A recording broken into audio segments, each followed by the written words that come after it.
Si le parece, alguien que siempre tiene algo para decir y es interesante y además habitualmente tiene a una otra persona para que también nos ayude a conocer cuestiones importantes, es Ana María Vega. ¿Cómo le va, Oh, Ana Ana María? María. Hola, ¿cómo les Bueno, va? Buen día.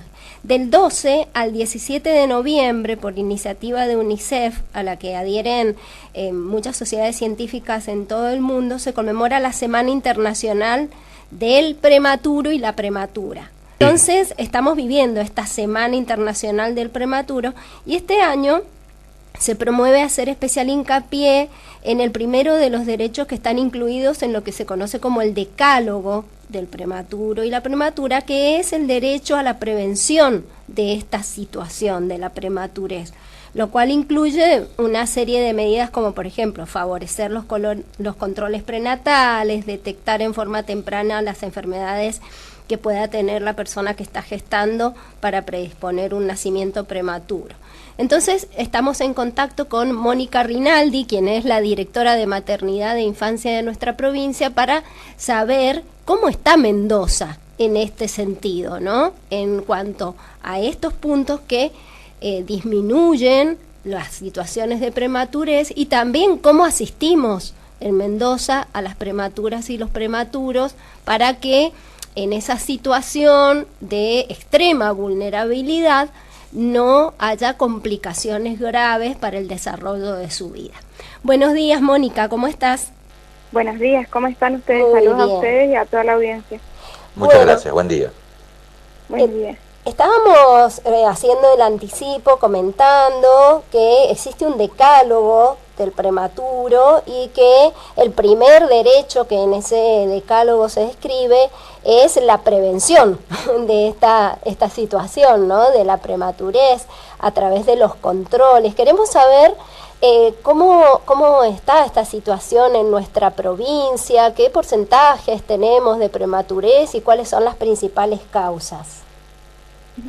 Bueno, sí, así es. Este año el lema es cuidar para prevenir y una de las principales acciones que estamos promoviendo es el control prenatal. Nuestra provincia tiene el 6,6% de prematurez y la nación tiene el 8,9% según los datos que tienen del año 2019. El porcentaje nuestro es del año 2020. Es decir que tenemos una tasa inferior de prematurez.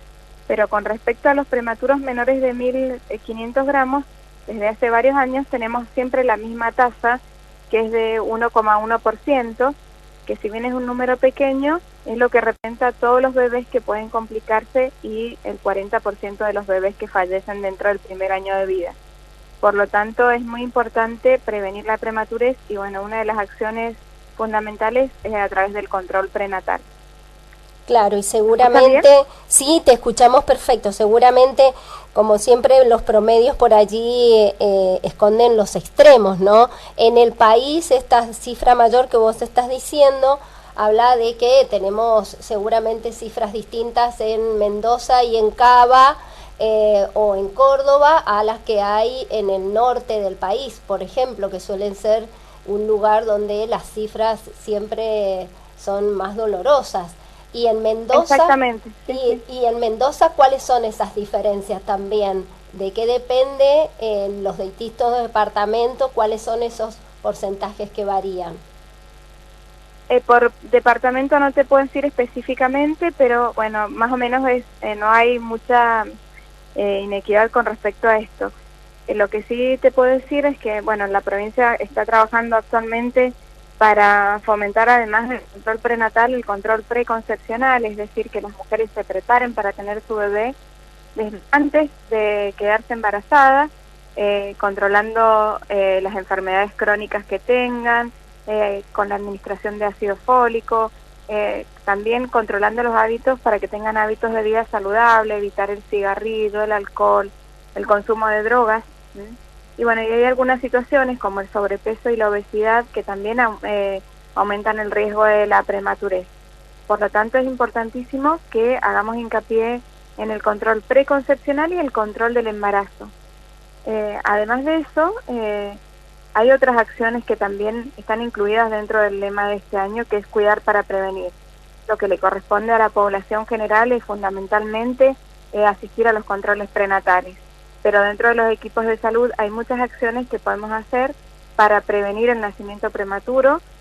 Si la paciente concurre a los controles, hay análisis que se pueden hacer para detectar el riesgo de tener un bebé prematuro, y también acciones para que si el bebé nace prematuro, nazca en las mejores condiciones posibles, como por ejemplo administrar corticoides a la mamá para la madurez pulmonar del bebé, que sirve también para disminuir el riesgo de hemorragias cerebrales y mejorar la sobrevida de los prematuritos.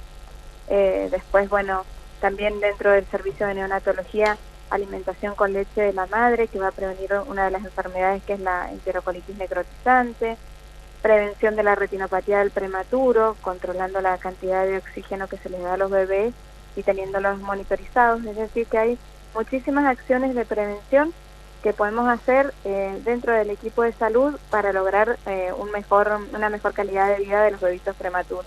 Perfecto. ¿Cuáles son las principales causas de prematurez y que precisamente son las que se rastrean a la hora de los controles durante el embarazo?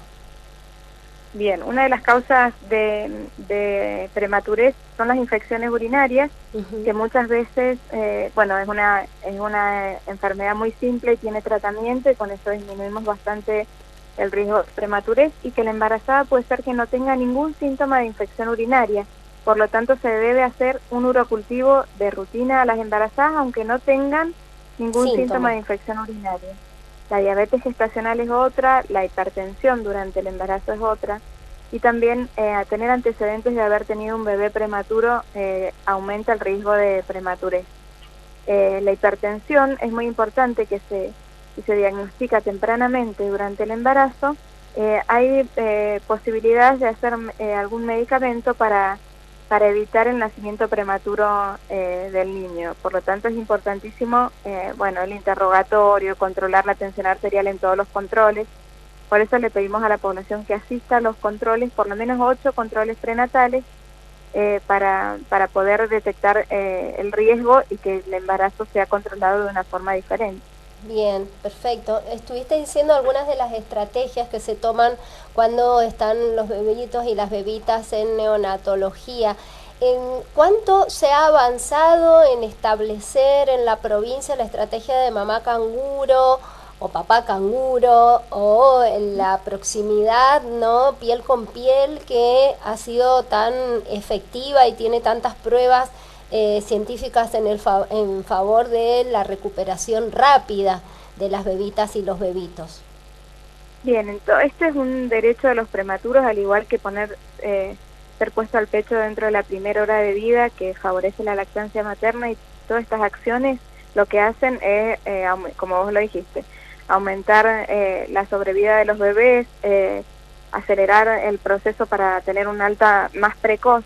Bueno, esas acciones se están aplicando en varios hospitales, sobre todo en los hospitales que son amigos de la madre y el niño, como el Hospital Lago Mayor, el Hospital Parisien, el Hospital La Virgen de la Misericordia.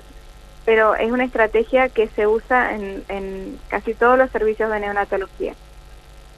Durante la pandemia, estas estrategias a veces se vieron afectadas al principio de la pandemia, porque al haber un desconocimiento de esta infección, no se sabía bien cómo era el comportamiento, y las visitas en algunos lugares fueron restringidas para evitar el hacinamiento dentro de los servicios de neonatología, pero eso ya se está retomando nuevamente y todas las acciones han vuelto a la normalidad, es decir, el ingreso irrestricto de los papás a los servicios de neonatología, que esté la madre y el padre, las visitas de los abuelitos y de los hermanos se habían suspendido durante la pandemia para evitar la circulación de más gente dentro de los hospitales. Así es que bueno, en esto estamos ahora trabajando fuertemente para volver a dejar los servicios de neonatología como deben ser, que es con los papás. No son visitas en los servicios de neonatología, sino que son parte del cuidado del niño, y para eso estamos trabajando fuertemente para volver a lograr lo que teníamos y que se perdió por causa de la pandemia, ¿no? Bien, estabas diciendo que un aspecto fundamental es el seguimiento de los controles, pero en las embarazadas, ¿no? Pero para eso tiene que haber accesibilidad, y en las zonas más alejadas por ahí es más complejo esto. ¿Cómo se obtienen los turnos? ¿Tienen que ir las mujeres embarazadas o las personas embarazadas muy temprano para pedir turno? ¿Cómo está esto? Bueno, en eso hemos trabajado bastante, y las embarazadas tienen que ser asistidas desde el control, desde que van al centro de salud. O sea, ninguna embarazada puede ser expulsada del sistema sin ser atendida. Para eso hemos trabajado bastante y bueno, y seguimos trabajando en eso para mejorar la accesibilidad, porque así como vos decís, en algunos lugares cuesta conseguir turnos todavía y por eso esto es un objetivo que tenemos desde la Dirección de Maternidad e Infancia y desde el Ministerio, mejorar aún más la accesibilidad para los controles prenatales. Es más, estamos trabajando en armar centros de salud, de atención integral de la embarazada, para que cuando ella concurra se pueda hacer en el centro de salud todas las prácticas. O sea, en la misma visita se puede hacer el control del médico obstetra, odontólogos, nutricionistas, se pueden hacer extracción de análisis, bueno, y ecografía en casi todos, en los efectores que podamos hacer y que tengan ecografía. Esto es el limitante que tenemos, realmente en todos los centros de salud no hay donde hacerse ecografía, pero el resto de las prácticas sí, por lo tanto, bueno, es una política del Ministerio que ninguna embarazada puede irse del centro de salud sin ser atendida, el momento, digamos, como uno de los objetivos nuestros es la captación precoz de la embarazada, así es que en eso hemos trabajado y continuamos trabajando en eso. Mónica, pero no, a esta altura ya no deberían estar todos los centros de salud con un ecógrafo. Hay médicos que tienen en su consultorio, estoy hablando de médicos en consultorios privados, pero el Estado debería tener un ecógrafo por centro de salud, porque no solamente es para las embarazadas el ecógrafo se utiliza para un montón de diagnósticos que no requieren de la especialización. La realidad es que el ecógrafo necesita ser manejado por un especialista. Claro. Y no hay suficientes especialistas en la provincia como para tener un ecógrafo. Tener un ecógrafo en cada centro de salud realmente sería un recurso tecnológico desaprovechado, porque no hay suficientes especialistas ni siquiera para contratar. No es un problema tecnológico, sino de recurso humano, de falta de... Pero entonces, discúlpeme doctora, pero lo que hay que hacer es contratar especialistas. No que pero no anular la posibilidad del ecógrafo. Sí. No hay especialistas suficientes que hagan ecografía obstétrica. De hecho, desde la dirección y desde la Dirección de Maternidad e Infancia y con la Universidad Nacional de Cuyo, este día viernes se hace un lanzamiento de una diplomatura de medicina fetal para capacitar más profesionales para hacer diagnóstico prenatal. Claro, o sea, no es que no tenemos recurso humano suficiente. Hace unos 3 años atrás, en el 2018, hicimos una capacitación donde se capacitaron 40 profesionales que ya estaban incluidos dentro del sistema público de salud, y ahora actualmente estamos haciendo una diplomatura que ya ha tenido 2 módulos de prediplomatura, y este viernes es el lanzamiento en la Universidad Nacional de Cuyo a las 12 horas de la diplomatura de medicina fetal, donde pueden participar tanto profesionales del sector público como del sector privado, y para lo cual los hospitales han dispuesto también de recursos económicos para que se pueda seguir capacitando profesionales. Es decir, que este tema está siendo abordado y por supuesto no vamos a tener la respuesta rápidamente, pero bueno, estamos en marcha de la capacitación para estos profesionales. Claro. Y si hubieran más profesionales seguramente estarían contratados en los centros de salud, porque como decíamos, un ecógrafo es caro, pero no es imposible de comprarlo. Lo que cuesta más es tener el recurso humano. Claro. Para ello estamos trabajando en la capacitación del recurso humano. Es falta de personal capacitado, no que no se estén contratando a las personas si existieran. Exactamente, si hubiesen más ecografistas estarían contratados. De hecho, en algunos centros de salud tenemos ecógrafo y no tenemos ecografistas. Claro, no alcanza el recurso humano que hay. Exacto. Es un recurso humano que es bastante crítico, al igual que los neonatólogos, al igual que los anestesiólogos. Por lo tanto, y requieren una capacitación. Bien, muchísimas gracias, Mónica, muy amable.